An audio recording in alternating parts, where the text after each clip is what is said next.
आजकल हर जगह एक ही बात सुनने को मिल रही है। लोग पूछ रहे हैं, डिबेट हो रही है और directly election commission of India पर सवाल उठ रहे हैं।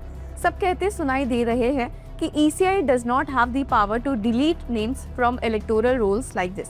और सोशल मीडिया पर भी एक स्टॉर्म क्रिएटेड है कि how can they do this.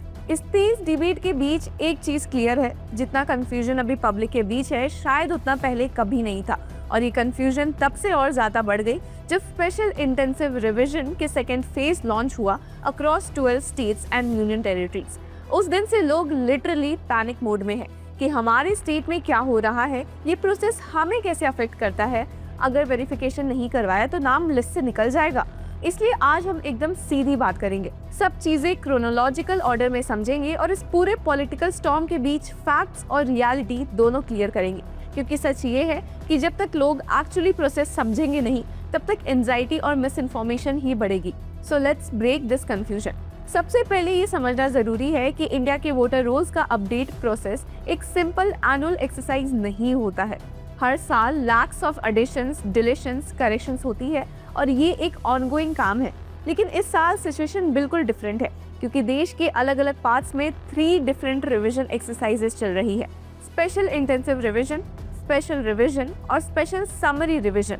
एक साथ 3 प्रोसेस चलना ही लोगों को सबसे ज्यादा कंफ्यूज कर रहा है। कोई न्यूज आर्टिकल सिर्फ SIR डिस्कस कर रही होती, कोई SSR, कोई पॉलिटिकल लीडर इनकम्प्लीट इंफॉर्मेशन दे देता है एंड रिजल्ट टोटल केओस। जब SIR का सेकेंड फेज स्टार्ट हुआ 12 स्टेट्स और यूनियन टेरिटरीज में, तब ये नेशन वाइड डिबेट का पॉइंट बन गया।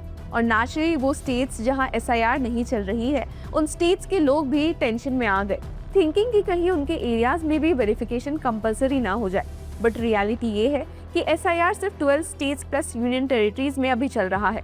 उत्तर प्रदेश, वेस्ट बंगाल, केरला, तमिलनाडु, राजस्थान, मध्य प्रदेश, गुजरात, छत्तीसगढ़, गोवा, लक्षद्वीप, अंडमान और निकोबार, पुडुचेरी और बिहार का SIR इलेक्शन से पहले ही कंप्लीट हो चुका है।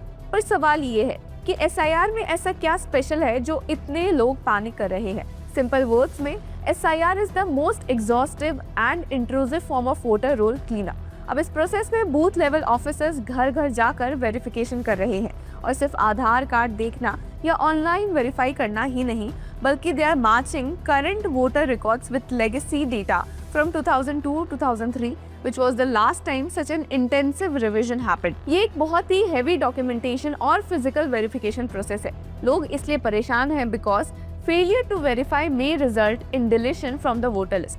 मतलब अगर आप इन SIR स्टेट्स में हो और BLO आपके घर आए पर आप मिल नहीं पाए या आप वेरीफाई नहीं करवा पाए, तो आपका नाम ड्राफ्ट लिस्ट में मिसिंग आ सकता है। और नेक्स्ट इलेक्शन के दिन जब आप बूथ पर सीधे चले जाएंगे और पता चलेगा कि नाम ही नहीं है, तो इमेजिन दैट शॉक। इसलिए ECI ने क्लियरली बोला है कि verification must be insured either through BLO visit or through online checking at voters.eci.gov.in। और डेडलाइंस भी टाइट सेट की गई है। The verification deadline will end on December 4 and draft rules will be published on December 9। अब ये dates लोगों के लिए क्रूशियल है, मिस किया तो वोटिंग राइट रिस्क में। अब दूसरा स्ट्रक्चर असम का। असम एक स्पेशल केस है, एक यूनिक ट्रैक पर चल रहा है। यहाँ SIR नहीं बल्कि स्पेशल रिवीजन SR कंडक्ट हो रही है। पर सवाल है कि आखिर क्यों? क्योंकि असम का पूरा हिस्टोरिकल कंटेक्स्ट NRC वेरिफिकेशन से जुड़ा हुआ है। तो डिफरेंस क्या हुआ? In SR, BLOs are not collecting detailed enumeration forms linked to 2003 legacy records। यहाँ प्रोसेस comparatively lighter है।